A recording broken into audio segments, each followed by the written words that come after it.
in my background. These are shops that ordinarily they are operational, but you can see right now they are closed.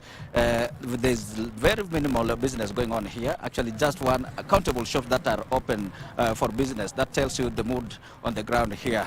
The locals here are mourning the passing of their son. They, just like the rest of the country or the other parts in the country, they are actually shocked by the passing of a man that they have massively followed politically for decades, and the passing of Raila Odinga is actually a shock to them. But again, before I continue, let me just invite a few locals here, maybe 2 or 3, to share with us. I wasn't able to do this at Raila's home, that is at Opoda Farm. You could see how the mood there, actually, they were not able to listen to us.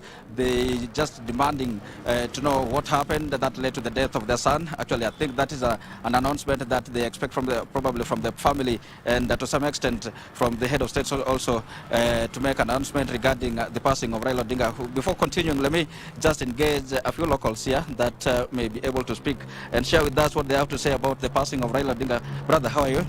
I'm good. I'll ask you to look into the camera, and as a local, how did you learn the passing of Raila Odinga, and what will you say about the situation?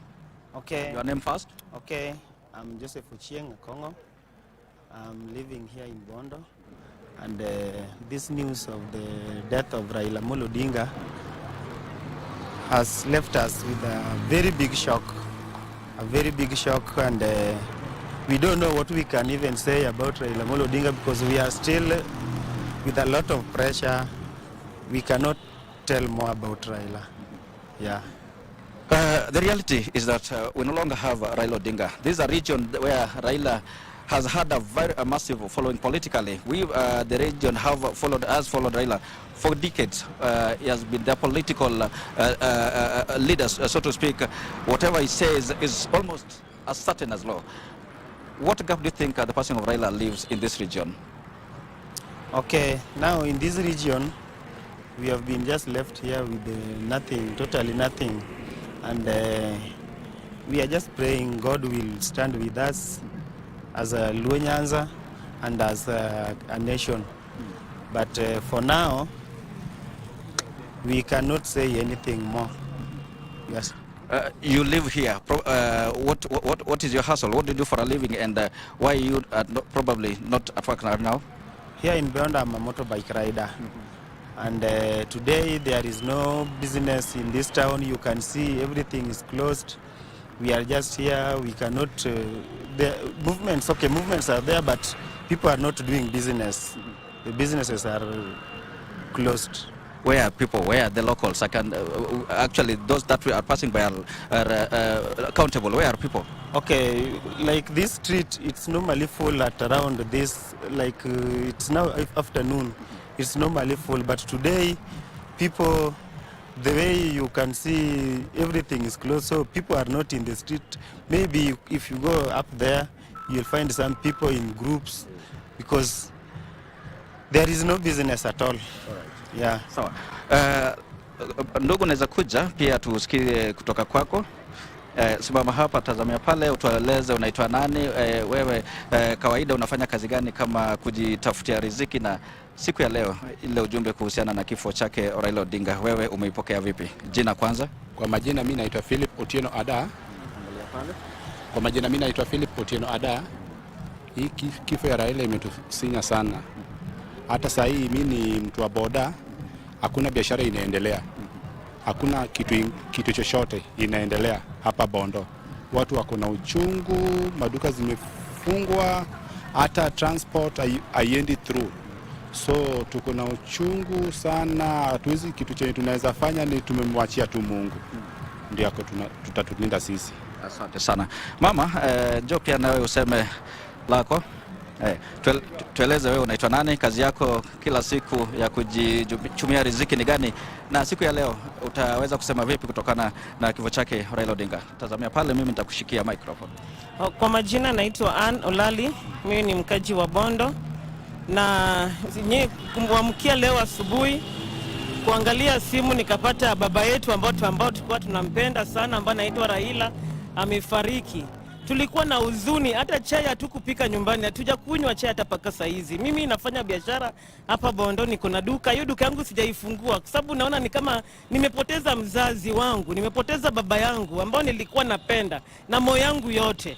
Hata sijui nitafanya nini vile saizi hatuna ule mtu ambao tunaweza sema Raila tatupiganiania, Raila tatusimamia, Raila tatueleza tufanye hivi, Raila tatuambia fuateni njia, fuateni hivi, wacheni maandamano, fanyeni hivi. Sasa kuna ule mtu ambao tunaweza tazama. Sasa mimi naomba tu Mungu atutulize tu, atupatie moyo ambao tunaweza so that we can admit that Raila is no more. Kwa sababu si rahisi sana, si rahisi, ni uchungu kwetu. We are crying. Bondo mzima kila mtu analia. Bondo mzima hakuna biashara inafanyika. Si hata Bondo peke yake, hata Masinani, huko Maushago hakuna kazi inafanyika. People are mourning about Raila because he was our father. It's very sad. Aniote. Asante. Ndugu, hauna la kusema? Aya, sawa. O'Brien, there are some the locals here reacting to the sad news that regarding the passing of Raila Odinga. That is basically the mood on ground. You can see, like I mentioned, businesses are closed. Just a little movement here. The locals here, either they are at Raila Odinga's rural home, that is a Poda farm, or there is a place called Nyamira. Nyamira, there is just a small area here in Bondo.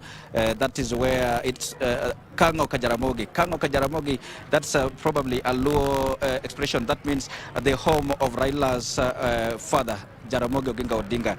There are locals there.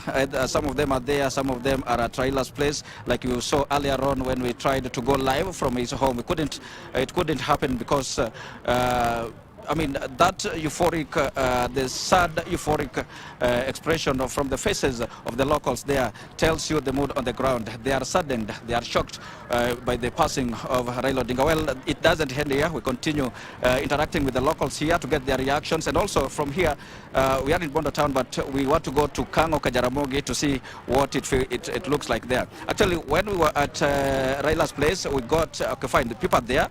The gates are open, anyone can go in, can go into the home, but the doors to that house, to Raila's house, are closed. When I spoke to the security manning the door, the entrance to that house, they told me only a few workers are locked inside. I inquired if there is any family member at that home. I was told, the security told me there's no family member there. Only a few workers that were locked inside with the locals mourning outside within the home compound. Well, like I mentioned, we continue our coverage regarding the sad news regarding Raila's passing. And remember, actually, we were in CI earlier for the CITICO, the SIA International Trade and Investment Conference that was supposed actually to kick off. By the time we were leaving there, it was around by 11 a.m. Remember, that function was to kick off at 9. It hadn't kicked off yet, and by the time we were leaving there, SIA Governor James Orengo was to address us regarding this matter. He is there to do so. I believe probably there are protocols to be followed regarding the announcement of today's development. O'Brien, I hand it back to you in studio, but we continue our coverage regarding this sad news for the day.